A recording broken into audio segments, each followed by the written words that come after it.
This is how a simple muscle you've never heard of might be silently sabotaging every trip you take to the bathroom, and the fix has been right under your feet this whole time. For virtually all of human history, every person on Earth squatted to go to the bathroom. Babies still do it instinctively. It's the position our bodies evolved for. But then, starting in the mid-19th century, Western civilization decided to sit on a throne instead, and that single design choice may be behind some of the most common digestive complaints in the modern world. Let's talk about what's actually happening inside your body. Deep in your pelvic floor, there's a U-shaped sling of muscle called the puborectalis. It wraps around the junction where your rectum meets your anal canal, and its entire job is to act like a valve. When it contracts, it pulls the rectum into a sharp bend, almost 90 degrees, effectively kinking the pipe shut. That kink is called the anorectal angle, and it's the reason you don't have accidents while walking around all day. It's a brilliant piece of engineering, but here's the problem. When you sit down on a standard Western toilet, your hips and knees form roughly a 90-degree angle, and that puborectalis muscle stays partially contracted. It never fully lets go. The kink stays in the hose. Think of it like trying to squeeze toothpaste through a bent tube. You can do it, but it takes a lot more pressure, a lot more time, and a lot more straining. Now compare that to squatting. When your knees come up above your hips, the puborectalis relaxes completely. The anorectal angle opens up dramatically. Imaging studies have measured this directly. In a sitting position, the anorectal angle sits at roughly 90 to 100 degrees. In a full squat, it opens to anywhere between 126 and 140 degrees.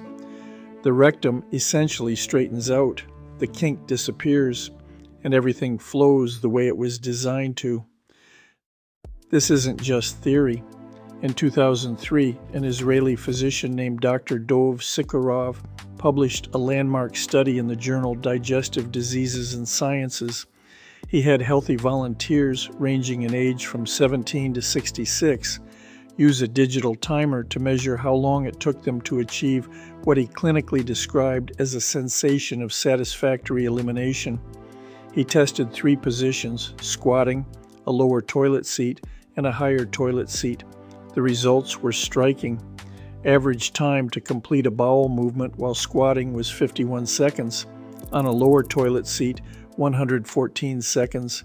On a higher seat, 130 seconds. Squatting took roughly 1/3 the time, and the volunteers reported significantly less straining in the squatting position. Then in 2010, a Japanese research team used imaging to directly measure the anorectal angle in different positions and confirmed it. The angle opened from 100 degrees sitting to 126 degrees squatting. They also measured abdominal pressure and found that subjects exerted measurably less force when squatting. Their conclusion was direct. The greater the hip flexion, the straighter the recto-anal canal, and the less strain required. Now, most of us aren't about to rip out our toilets and install squat platforms. That's where defecation posture modification devices come in, the most famous being the squatty potty, a simple footstool that elevates your knees while you sit. In 2019, researchers at Ohio State University's Wexner Medical Center put this to a rigorous test. 52 participants logged over 1,100 bowel movements, some with a stool and some without. The results, published in the Journal of Clinical Gastroenterology, found that 90% of users strained less, 71% had faster bowel movements, and 85% reported a greater feeling of complete bowel emptiness. People using the stool were nearly 4 times more likely to feel fully emptied, with an odds ratio of 3.64. Duration of bowel movements increased by 25% without the stool compared to with it. As Dr. Peter Stanich, the study's co-author and a gastroenterologist at Ohio State, explained, from the rectum into the anus, there's kind of a bend, and the squatty potty gets us closer to how we're supposed to have bowel movements.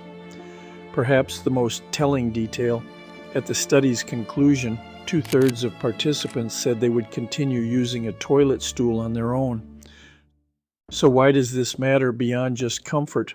Because chronic straining has consequences, and they're more serious than most people realize. Hemorrhoids are the third most common outpatient gastrointestinal diagnosis in the United States, generating nearly 4 million office and emergency department visits every year. By age 50, at least half of all adults will suffer through a bout of inflamed hemorrhoids. In April 2026, the American Gastroenterological Association released updated clinical practice guidelines, and their recommendations were notable. They advised increasing fiber intake, avoiding prolonged time on the toilet, and reducing straining as first-line therapies. Dr. Waqar Qureshi, a gastroenterologist at Baylor College of Medicine who co-authored those guidelines, specifically recommended propping feet up on stools to create more of a squatting position, and hemorrhoids are just the beginning. Research shows that chronic straining can contribute to anal fissures, diverticulosis, where small pouches form in the colon wall and can become infected, hernias, and over time, pelvic floor damage that leads to incontinence and even pelvic organ prolapse. Now, before you think squatting is a magic cure for everything, the science demands honesty about its limitations. The Indian Society of Gastroenterology has acknowledged that squatting is more physiological, but noted limited evidence of clear clinical benefit for all patients. One study found that adding a footstool did not significantly improve outcomes for patients with undifferentiated constipation. Another found no significant difference in pelvic floor descent between sitting and squatting during straining. For older adults, those with balance issues, or people with joint conditions, squatting or even elevated foot positions can be impractical or uncomfortable. A comprehensive scoping review published in BMC Public Health in July 2025, analyzing 42 studies, concluded that both postures have trade-offs influenced by individual needs, cultural practices, and physical limitations. The evidence is promising, but not yet definitive. Longitudinal studies with stronger methodologies are still needed. There is also a modern habit making things worse: bringing your phone to the bathroom. Sitting on the toilet for extended periods, whether you are scrolling social media or reading, creates what researchers call a tourniquet effect, inhibiting venous drainage in the rectal area. The longer you sit, the more pressure builds. It is one of the simplest risk factors for hemorrhoids and one of the easiest to eliminate. And here is another position worth mentioning because it is surprisingly common: hovering. When you hover over a toilet seat, your pelvic floor tends to contract rather than relax, exactly the opposite of what is needed for efficient elimination. Studies on women's toileting behavior show that hovering is associated with reduced flow rates and higher residual volumes. It may feel cleaner, but physiologically, it is the worst of all options. So what is the practical takeaway from all of this? Based on the current body of evidence, the optimal position on a Western toilet is a modified squat. Knees raised above your hips, torso leaning slightly forward, spine relatively straight, elbows resting on your knees. A 7 to 9 inch footstool gets most people into this range. Do not bring your phone. Do not linger. Let the anatomy do the work it was designed for. For hundreds of thousands of years, our bodies knew exactly what position to use. It is only in the last century and a half that we decided we knew better.